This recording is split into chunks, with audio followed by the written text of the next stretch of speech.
Welcome to Intuitive Connection, where spirituality and psychology meet to help you be your best and brightest self. I'm your host, Victoria Shaw, and in each episode, I'll help you to awaken your own inner wisdom, step into your power, and live a more divinely inspired life. You're here to let your inner light shine. Are you ready? Let's do this.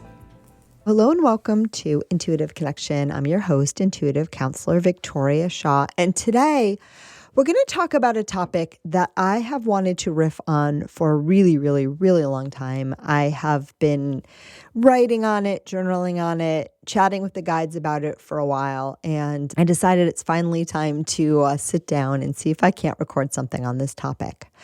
And this topic is around our comfort zones and the value of getting out of your comfort zone. And more importantly, really, does change and growth really have to be uncomfortable, right? Because many of us have been taught you can't grow or change if you don't get out of your comfort zone. The implication being that growth and change has got to hurt. It's got to be struggly. It's got to involve some suffering. And my friends, nothing could be further from the truth. Okay? So that's what I want to talk about today. I want to talk about the relationship between growth and change and suffering and struggle and uncomfortableness. And also I want to redefine a little bit and think a little bit more about that whole idea of comfort zone and why sometimes when we stretch a little bit, it's a good thing, but why we don't necessarily have to make ourselves uncomfortable in order to change. All right. I hope all that makes sense. So the last iteration came to me when I was visiting a friend who was emphatic that I should try hot yoga with him because, I should get out of my comfort zone.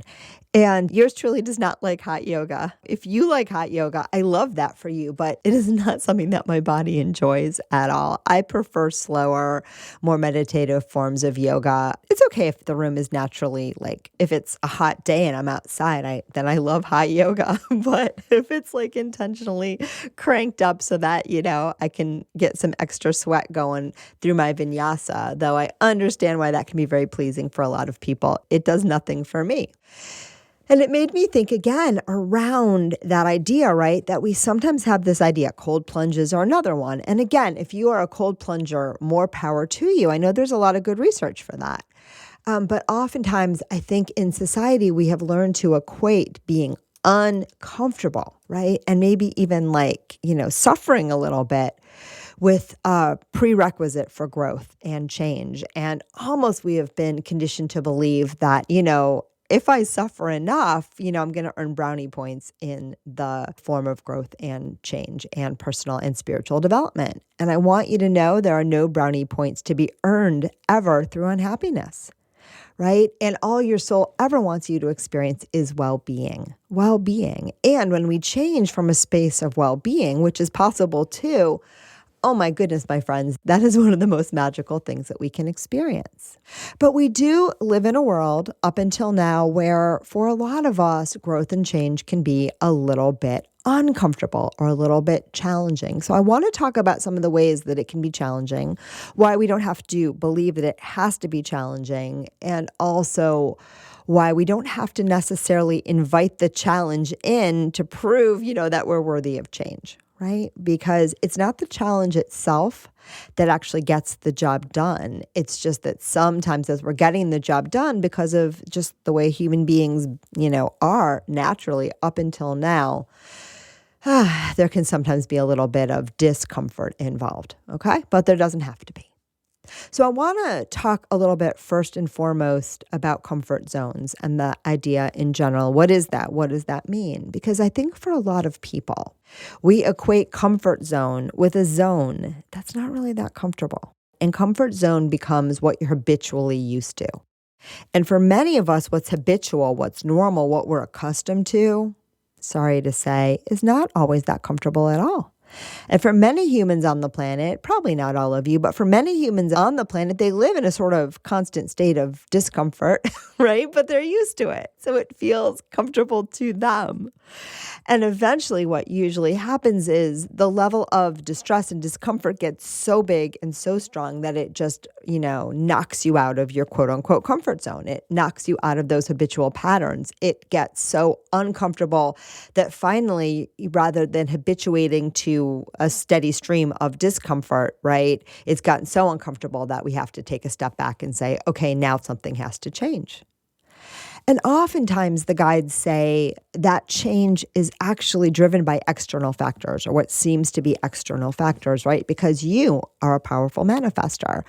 And whatever you are thinking or feeling at this time, right, if it gets strong enough, it will create ripples in the outside world. And those ripples will come back and show you where you want to grow and expand, what you want to let go of, et cetera, et cetera, et cetera. So oftentimes we'll experience a loss, or we'll experience a trauma, or we'll experience a issue in a relationship, because it's brewing behind the surface. We have accustomed to whatever's going on, but something in us is starting to really want to move, want to grow, want to shift. And so our being, our spirit, our, inner self knows that if we draw these things into our space, and you're not doing it on purpose, it's just how life works. It's just that beautiful process of life. The greater your discontent grows, the more you're going to attract in experiences that will give you the opportunity to shake things up. And that's too why we often conflate and confuse discomfort, suffering, and growth and change, because oftentimes the greatest growth does come, or may come up until now. Again, this is not the only way to get the job done. It's just been the way that many of us have been doing it for, many lifetimes. But it's not the way of the future, my friends. But anyhow, oftentimes, really deep growth and opportunities for deep growth do come during these really difficult periods, during times when we are, having struggle, having real loss in our lives, or things shaken up, or illness, or, things that we would say are not good, right? Things that we find highly uncomfortable. And so in our minds, right, for many of us, we have come to believe that growth is always the result of suffering. And though I love the idea, and the guides are encouraging me to say this, I think I love the idea of looking at whatever's happening for you right now as just that. It's happening for you. Everything in life is an opportunity. Every darn thing, even the hard stuff. Maybe some people might say especially the hard stuff. That doesn't mean it has to be hard. But when you feel that it is, and you can hold yourself through it and see the gift in every experience, you see, that's when we shift back to our well-being. And that's when life gets really, truly magical. So the basic idea of everything in life is a gift, I say go with that. And some gifts don't feel so gifty when you first receive them, right? But those are gifts too. Those are gifts too. And sometimes the ones that explode in your face can be the greatest gifts if you allow yourself to really take advantage of that opportunity. But again, this is not to say that that's the only way in which growth can occur, because it's not. It's not at all.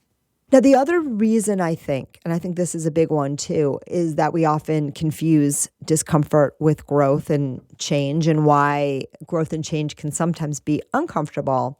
It goes back to that habituated state, right? And we all have this beautiful thing called an ego, our human self, our human personality, our human apparatus that creates for us a stable sense of who we are and how we interact with the world, and even how the world works. So it gives us that stable reality, right? When we grow and change, oftentimes, well, all the time, actually, we start to shift our perspective. Things in the outside world change, things internally change, our perspective changes, it grows. And so all of those habitual patterns that our ego is hanging on to create that stable sense of reality, those things start to stretch, right? And when they start to stretch, the ego gets really uncomfortable, because the ego's job is to hang on to them. The ego's job is to keep the status quo as much as possible. Now, the only constant is change. So you're always changing and evolving at every single moment of time, right? Because there's no time, actually. But you're always growing and changing and expanding. We are in a constant state of expansion, whether we like it or recognize it or not. But the ego, which is trying to convince us that we have the stable reality and the stable sense of self, gets a little bit ruffled when, we get to the point where it can't hang on to a stable sense of who we are and what the world is supposed to look like. And that's what happens every time that we start to grow, that we expand, that we go through what you might call a paradigm shift, right? A whole nother way of viewing ourselves in the world. When that happens, it's natural to feel a little bit destabilized.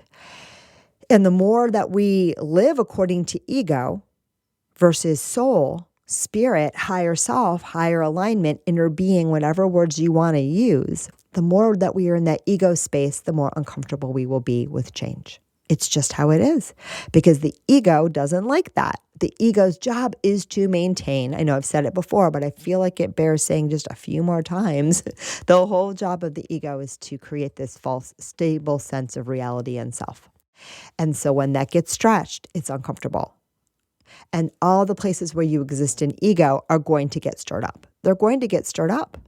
Now, the good news is the more we rest in soul, the more we can see things and experience things from our God perspective, from our higher selves, the easier it is to navigate change. The easier it is to navigate change and growth, because we understand and align with the fact that, the only constant is change, and that, we are here to expand. We are here to grow. That is the whole, part and parcel of this human experience, is the divine's push towards expansion and growth. And so from that perspective, it's always a joyous, joyous thing. Moreover, the guides say we can always find the joy lens in every experience when we are able to tune in and look at it from our soul, right? Your soul will see the joy in everything. And I've shared this a couple times on the podcast, but I'm going to share it again because it's such a good example. The winter of 2021, I was going through quite a nervous system disruption and quite a difficult emotional period for me, really like off the charts. And one of many things precipitated it. But one of the things that precipitated it was, my upcoming divorce and my separation from my husband. And I don't know when this will go live, but at some point very soon, we shall be, thoroughly divorced. But it was the early stages and it was really uncomfortable. And though my soul knew what the right choice was, my humanness was feeling, a little unsafe and uncozy. And one of the things that happened, and I was in a pretty intensely reactive place, but one of the things that happened is that I remember specifically one night when I was experiencing just an overwhelming amount of distress, just an overwhelming amount of distress, enough that I have to take a step back now and take a breath just for remembering it. I had a glimmer. All of a sudden, like a switch flipped in my being. And I saw the whole situation the way my soul saw it. I saw the joy. I saw the play. I saw the excitement. I saw the love. I saw the beauty. I mean, my soul was having a rock star time. And getting that glimmer for me was so validating and so deeply healing. And I was not able to hold it for a super long time at that period of time. But I knew it was there and I knew it was the truth. And friends, no matter what you're going through right now, that is always the truth for you too, right? Your soul is not participating in your suffering. And you don't have to be either. Right? And if you are, hug yourself and hold yourself through it. That's what I learned to do. But recognize too, it's not inevitable. It's not inevitable. It's not even necessary. As soon as you learn to let go of it, it will be mostly gone. And then we learn to navigate change by holding ourselves more in that, soul lens, that joy lens, what my dear friend Lisa McCourt would perhaps call the namaste lens. I don't actually know if she'd use it for this one, but I like it. So I'm stealing that from you, Lisa. So we start to hold ourselves from there, and we start to embrace and understand that change is a natural process of life, and that growth is the name of the game, and that it's actually a beautiful thing. And when we're in this state too, we will be less apt to invite in suffering because we think, we get a badge for doing it. You don't, right? You don't. The good news is life will give you lots of opportunities to stretch, and you don't have to stretch in areas that you're not ready to or you don't want to, right? Because it is not just about, stretching ourselves for the sake of stretching. It's really around following our joy. And sometimes when we do that, it can be a little exhilarating, and sometimes it can be a little bit scary, right? Because the ego is a little bit reluctant. And in those moments, what we really want to do is not push or force or yell or shame. We just want to love ourselves. We want to love ourselves. We want to love that little voice that's afraid. We want to love that little voice that's not sure. We want to love that little voice that's telling us, I don't want to do this, right? Just as we want to love the little voice that might say, but you have to. What we really want to do when we're going through any kind of change, invited or not, or if it's like me, a combination of the two, we want to deepen our love for ourselves, our self-love, our awareness, and our ability to understand that everything is serving us. But at any moment of time, we have the invitation to return to our own sense of well-being, which can be found anywhere. So while stretching our comfort zone can sometimes be very, very, very comfortable and sometimes be a little bit uncomfortable, we don't have to do it just to do it. Not at all. The guides also say that one thing that people sometimes get confused as well is the difference between being uncomfortable, meaning this really does not resonate with my being, as they say, that hot yoga doesn't with mine. I have a gentle body and it doesn't like to be pushed, right? Versus that fear-based response of not wanting to let go of what feels safe and familiar. And you see, those are two very different things. So they say if Victoria went to a yoga class and she was afraid to do any movement because she was afraid that she was going to get hurt, then gently and lovingly, it might be helpful for her to expand her comfort zone, right? Now, I wouldn't want to do it all at once, right? Because if I'm really afraid of getting hurt, and then I jump into the splits, I'm probably going to hurt myself. So it's gentle and lovingly. It doesn't have to be abrupt. But I want to go back to the guides because they were saying something really good. And they say, go ahead. So let me just tune in a little bit deeper. But the point is that sometimes our fear tells us that something is comfortable when releasing that fear would make us feel free. And so that's why a lot of these edgy things like skydiving and cold plunges and why these things can sometimes be really exhilarating for us because they get us out of our fearful mind and they let us know what we're capable of and what's possible for us. And you see, that's a really beautiful way of expanding what we are comfortable with. Right? So it doesn't have to be uncomfortable at all. It's simply understanding that what we thought would make us uncomfortable really actually increases deeply our joy.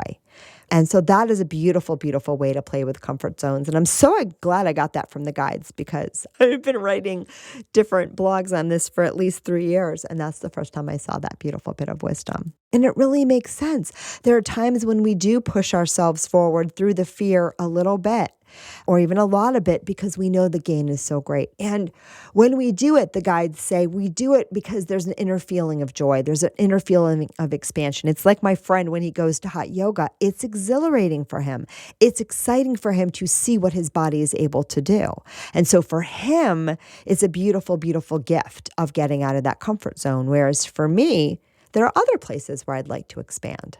I'll give you an example today. Many of you probably know by the time this goes live that I've become a newly accustomed fan to barefoot hiking.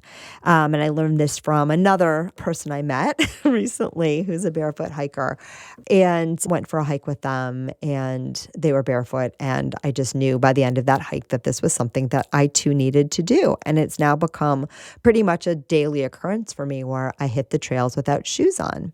But what's happening here right now in spring in San Diego, and I think this is going to go live in the summer, but all good, is we had a lot of rain this winter and the trails are just overgrown in a way that they're usually not. And there's, waist high or even more than waist high, because I'm not a very tall girl, shrubbery now that's growing over the trails where it normally wouldn't be there. And it's a little hard, I think, for anyone who manages the trails to keep up with.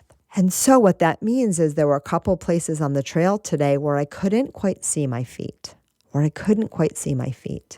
Now, there's an old Victoria version that would have definitely run back down the hill and put some serious closed-toed shoes on because, we have scorpions and rattlesnakes and things, and I don't want to step on anything like that. But for me, in this moment now, what an exhilarating feeling to know in my bones that I'm safe. To know that I'm in my bones, that I'm safe no matter what I do, and even no matter what I step on. Not that I had any expectation in any way, shape, or form that I was going to step on anything at all, other than a little bit of trail and some pebbles and those squishy little plants, which is exactly what happened. But for me to allow myself to expand my comfort zone by not worrying about what was there, I was being mindful, friends.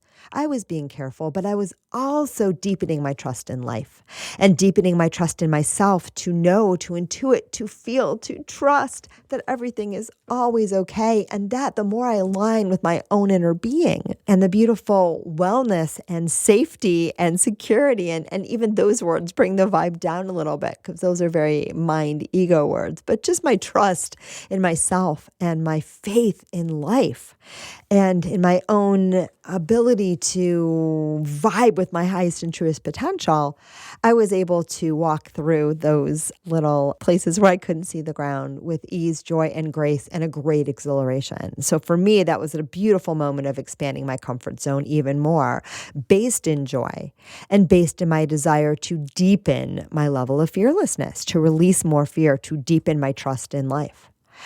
And the guides say, that is the best way that we can expand our comfort zone, by understanding you don't need that fear at all. You don't need that fear at all. And so then expanding your comfort zone doesn't become about suffering at all. It becomes about deepening your level of trust in yourself and in the process of life. And that's when things get really, really, really, really exciting.